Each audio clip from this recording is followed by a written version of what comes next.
Bloomberg Audio Studios.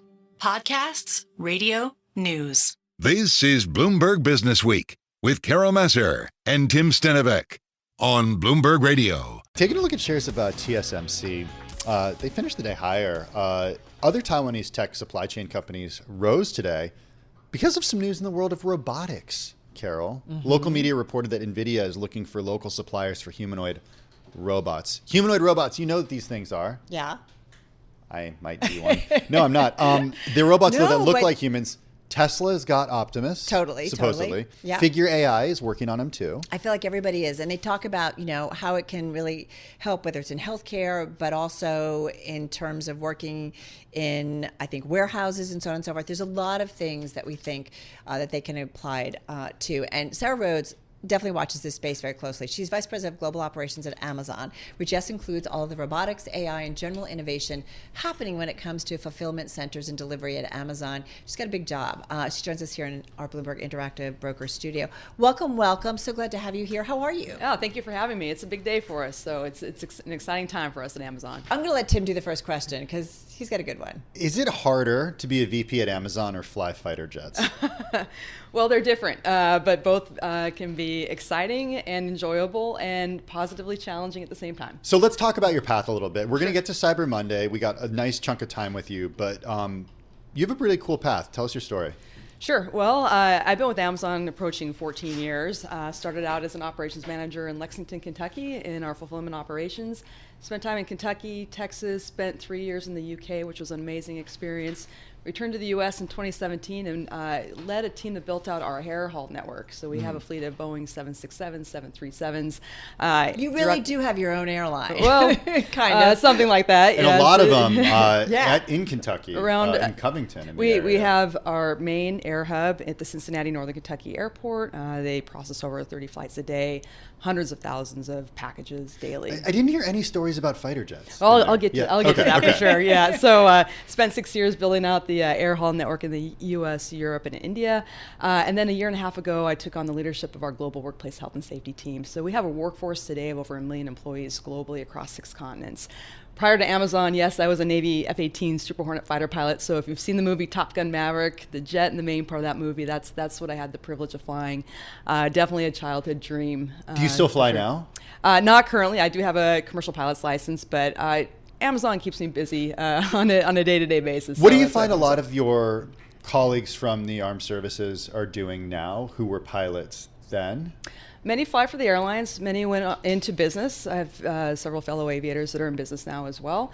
And many have joined companies like Amazon. In fact, Amazon's very veteran friendly. We've hired over 40,000 veterans over the last several years. So it tracks people that are accustomed to working with large teams of people and familiar with operational type of environments. Well, I was going to ask you, Sarah, what about that experience that you just has, helped you tremendously in the job that you do at Amazon? And you've done multiple jobs and made your way through. So give us an idea of how that carried over. Yeah, I actually get that question quite a bit. And Sorry. No, that's great because it is something that people are curious about because it doesn't necessarily seem like a common path. But I think about a fighter jet, yes, there's coordination, but a lot is what you do on your own, right? It is a lot of decision making for sure, but it also takes a team. A jet pilot is merely an extension of the team that helps ensure that jet is up and ready to go. The folks on the flight deck of an aircraft carrier, the folks that ensure that aircraft carrier runs safely, so it is definitely a team effort. And so taking a lot of that teamwork and that team environment into the operational workspace is one thing. I think decision making, a bias for action, being proactive about things, looking ahead. These are some of the traits I think that translate pretty well. I think that it's a combination of thinking big and also diving deep over any given day. We are going to move on, I promise. Yeah, it's okay. We have plenty of time. well, we just, because your background's pretty fascinating.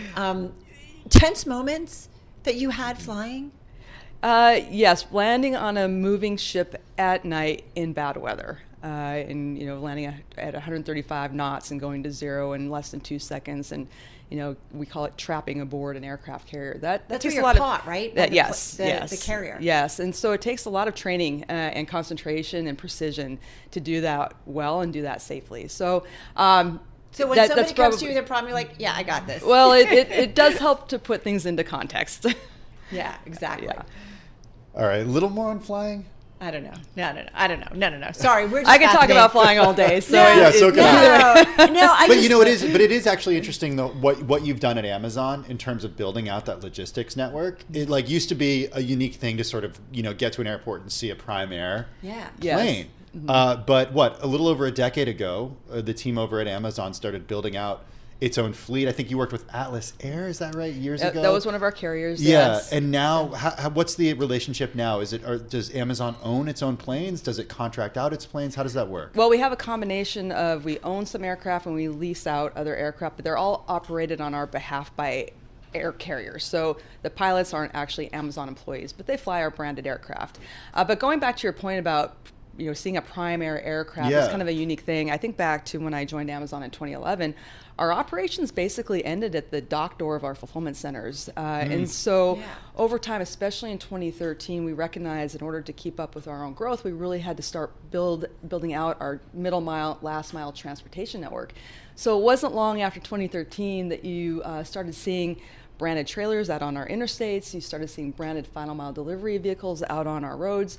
We built out sort centers, delivery stations, and you started seeing branded aircraft out there at various airports throughout the country, including JFK here as well, not too far from us. So does that just continue in terms of the build out? Like, I'm curious, what's the next iteration or next stage of that? Well, we work to also make for an efficient operation as well. So I think about something that we as a network have done differently this year as we had versus years past, and we've worked to regionalize our network. And I'm talking holistically, not specific to air. But if I think about if a customer is here in New York City and places an order, over 76% of customer orders are fulfilled within region, which means within a couple hundred miles of each other. And what that allows for is it means fewer touches, which means less on transportation costs. We work to keep those prices low for our customers. And how we've done that is basically we're just more sophisticated with the placement of our most common and most popular products. So we're a bit smarter in how we place that product. Right. Like if I'm ordering diapers on Amazon, which I do all the time, it turns out that they're being shipped oftentimes from Staten Island rather than from a few years ago. They would actually be shipped from a place like Lexington, Kentucky. They could have been sent from anywhere. Or but Pennsylvania. We're working hard to make sure that we're getting them closer to our customers. So building out that kind of localized distribution network makes complete sense, right? In terms of time, I'm assuming money saved and access, right? Like it just makes sense. Yes, like shorter transportation distances, so that reduces the cost or reduces the number of touches that need to be placed on a package to process. And of course, we still have some unique items, so not every item is located near every customer. So that's why we still have an air network to ensure that 2-day delivery, especially if there's something very unique, maybe located in California, and we want to get it to you within 2 days here in New York. I know we're going to have another chunk of time. Are people opening up and saying, yeah, I'm okay with the 2-day delivery. It's not like I have to have it this afternoon anymore. Are you seeing increasingly people do that? Like I know in my household, we now are maybe starting a bucket and maybe letting the week go, or even a couple weeks before we kind of hit the buy button and so on and so forth. It's not like everybody's like, I got to have this now. And Right. everybody's all of a sudden 10 multiple orders. Unless it's diapers. Which happens to us. Which you got to do. Or you run around the corner and pick them by. But are you 30 seconds and then we'll come back and talk more. Are you increasingly seeing people comfortable with like waiting? It is such a personal preference, and that's why when a customer checks out, they have multiple options. You probably noticed that when so if you would like it next day and that's an option, get it next day. Sometimes you'll see order within the next 2 hours and you'll get it by 4 p.m. this afternoon. Sometimes it might be a 2-day delivery, or for folks that do want to consolidate their orders, they can specify the day of delivery and we work to consolidate into one shipment. Which is a good thing for the environment, everybody. Just going to say.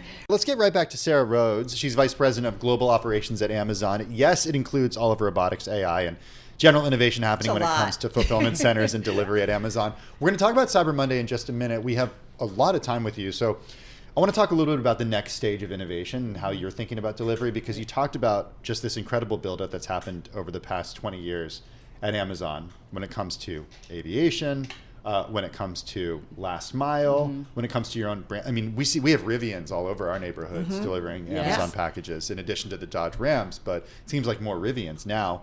What's the next area of innovation? What makes it more efficient? Yeah, well, actually, speaking of Rivian, we just announced last week we have over 20,000 electric Rivian vehicles on the road. So, Wow. When we think about sustainability and the efforts that we're leaning into there, we're continuing to invest and lean in on the electric vehicle technology. So if I think about innovation, to answer your question specifically, I think about the innovation that we're doing on behalf of our customers and to also help our customers with their shopping experience. So we have a new AI-powered tool called Rufus on our storefront. And so people can use it to maybe get more information about a certain product, or maybe they need some help with some sizing, or maybe like me, I need some gift ideas for my nephew. Whatever the case may be, they can use that tool to help them out. And so that's really exciting to lean into that, and there's more to come in that space. And we're also leaning in on AI within our operations as well. So we have a tool, for example, that our employees can use called Dragonfly. And from the palm of our employees' hands, they can enter any kind of safety suggestion, operational suggestion, and it goes directly to their manager for action. And that's just one of many tools in the toolkit that our employees can use. Are they using it? Oh, yes, and it's awesome. And the amount of feedback that we get and the ideas that are generated. And the really cool thing is, one suggestion from an employee may not just be for that particular site, but it could impact operations across the network. So we're seeing some really great ideas coming from our frontline workforce, which is awesome. And it's a great tool that is one of many, like I mentioned, in the toolkit for us to maintain that direct dialogue with our teams. Where else do you think of AI? Like, I do feel like we're scratching the surface and just beginning to play around with it, either on a corporate or personal level. Right. But it's just, I think we're all trying to figure out, how do you think about, okay, this is how AI is going to change. I mean, you guys are such a massive world globally. Like, how do you think about, all right, I see AI doing this for us at Amazon someday? Well, we have a bit of a glimpse into the future of AI, automation, and robotics with the site that we just launched in Shreveport, Louisiana. We call it Shiv1 for short. And I was just down there a couple of weeks ago, and it is the most automated site we have anywhere in the world. We've incorporated robotics, AI, automation. We as Amazon have been using AI and machine learning for several years. I know, actually, it's not a new but thing, but it's yeah. now really kind of coming all together. And so when I think about the site in Shreveport that we launched, we now have autonomous robotic drives that move carts full of packages from one point to another. How is that different from a Kiva robot? Like, because you guys have been doing those, So using those for years. Yeah, the Kiva robots, the traditional robotic drives that we use, they run off of basically a grid. So think of they are basically are guided by technology that uses what's called fiducials. So think of it like a 2D barcode on the floor, and it's going from one point to another. Whereas Proteus is autonomous. It doesn't rely on a grid. It knows it needs to go from one station all the way to a dock door without any type of grid. But there's a lot of safety features involved, so it knows when standing there. Yes. It will so stop? when it senses a person, it'll make some noise. It has looks like a smiley face, and so it looks like it can kind of see the person, and it smiles and helps ensure that it stops and yields to people. And we actually use similar technology on our traditional robotics floors. Our techs that help to maintain the robotic drives, they actually have a vest that they put on when they go out onto the robotic floor, and it stops all robotic drives within 6 feet. So it's pretty cool watching that, because it looks like the person has a superpower stopping those robots, which is But awesome. it's a huge safety, right? A great safety feature that is definitely necessary to help ensure that we're keeping that area safe. What about when it comes to robotics and automation in the picking process, where you still have people actually going and fulfilling those orders, putting them in boxes? Right. So we've incorporated robotic arms into some of our processes as well. So if we think of some of the repetitive motion, we're working to engineer that out, because the repetitive motion can lead to ergonomic injuries, which is it is the most common injury type across the industry. So not just at Amazon, but think of warehousing and logistics in general.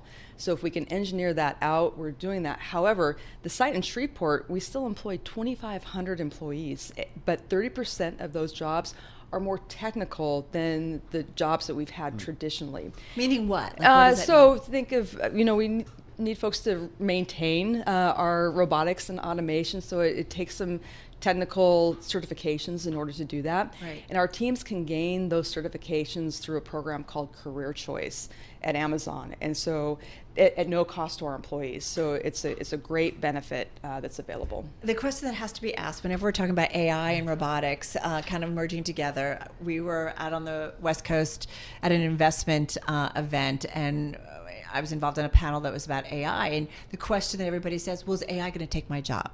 So help me understand, there's got to be efficiencies when you're dealing with robotics and so on and so forth, but what is the thinking about, will it take some jobs? Will it create some jobs? Give us your insight on that. We call it a collaborative environment, and there's a balance for sure. But again, when I go back to when I started in 2011, we didn't have robotic drives or robots in general across our network, and we had 50,000 employees total across the globe. Fast forward to 2024, and we have over 1 million employees across the globe, and we've incorporated robotics in our sites across the U.S. and in other countries, including Europe. I was just in Japan a few weeks ago. Yeah. We use robotics in Japan, and I look at this holiday season, we're hiring 250,000 employees. So we have. Is that the same as last year? It's on par Yeah. with what we hire to as we go into the holiday season, and we continue that throughout the year. And so there are plenty of jobs available to include more technical jobs for folks that are interested in that more technical part of the work experience. Do you think, given technological upgrades that we've seen in recent years, we've sort of peaked when it comes to humans in fulfillment center jobs? Like, if we think about it from an efficiency perspective, you don't need as many people now, and even next year you'll need fewer and fewer people. Not that it's taking their jobs by any means, but efficiency.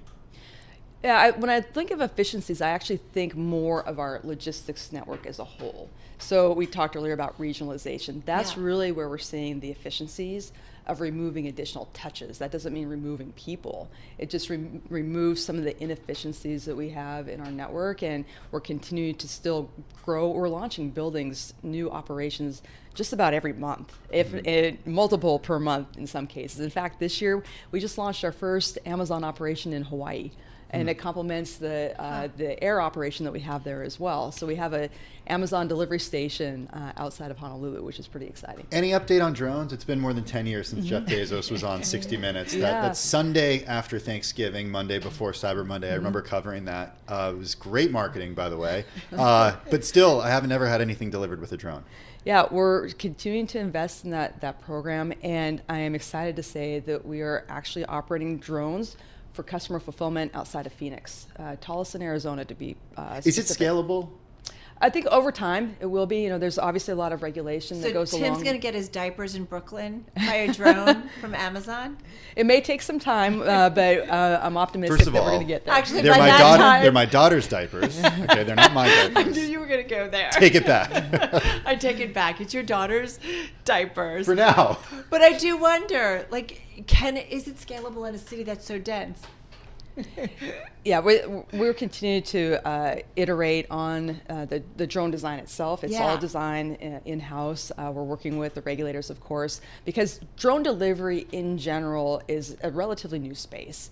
And so there's been a lot of innovation, invention, and iteration over the last several years. But it's exciting, and I'm excited about it. Okay, Cyber Monday. We promised. We promised. How are things looking so far? They're looking strong. We had a record-breaking Black Friday. Of course, Cyber Monday isn't over yet. In fact, deals are still dropping. But I was just at a fulfillment center in New Jersey this morning, and despite the amount of volume, they're processing hundreds of thousands of packages at one site. It's very calm, organized. We spend the entire year preparing for this season, and it's really fun for the teams as well. I personally have experienced our holiday season in fulfillment centers, so it's been a great day and overall a great weekend for the teams, and more so for our customers. When is it the most stressful? Is the 2 weeks before, 1 week before Christmas? When does it just get when I start getting all those emails, if you want to buy now, or you want to buy now, when does it get Is it the toughest point for you guys? I wouldn't equate it with stressful, because it's always a controlled operation and a safe operation. I think it's really more so if folks are like me, who have a tendency to procrastinate to the last minute to purchase maybe those last minute gifts, there does come a point where there's a cutoff period for the Christmas delivery. So it's really just keeping an eye on those cutoff periods. I got to ask you, Sarah, I think Tim and I both think about this. Because you're VP of Global Operations and you've talked about kind of just everything around the world, how would you describe the global economy right now? Well, what I can speak to and what I can say is what we are seeing in terms of trends is that our customers, and I would use that broadly, are looking to save money. They're looking for vast selection, and they're looking for fast deliveries. And so we see that across the U.S., across the globe, and because we focus on our customer, that's what we continue to do, ensure the best experience for our Amazon customers. Do you also handle grocery delivery and Whole Foods and stuff? There's grocery, Whole Foods. But that's under your umbrella too. It's separate, but we have visibility on it. Because that's a completely different animal. It is, and that's perishables. A growing space for sure. Yeah. Interesting. Yeah. Very cool. What's your favorite plane to fly in nowadays? Is it just like a... Well, I'll always bias to the F-18 Super Hornet, so if I have the chance to fly that again, that would be great. But no, in general, the biggest thing about aviation is, first and foremost, is safety. And I think that's one of many things that the aviation industry does in general is they do safety really well. And we've taken a lot of those practices from aviation and applied them to safety at Amazon, which have proven over especially the last year and a half, to be very successful. When you think about the standards you have to have for flying people Absolutely. in and around the world. Absolutely. Sarah Rhodes, thank you so much. Thank you for having me. What a pleasure. VP of Global Operations at Amazon, joining us right here in our Interactive Broker studio. This is Business Week.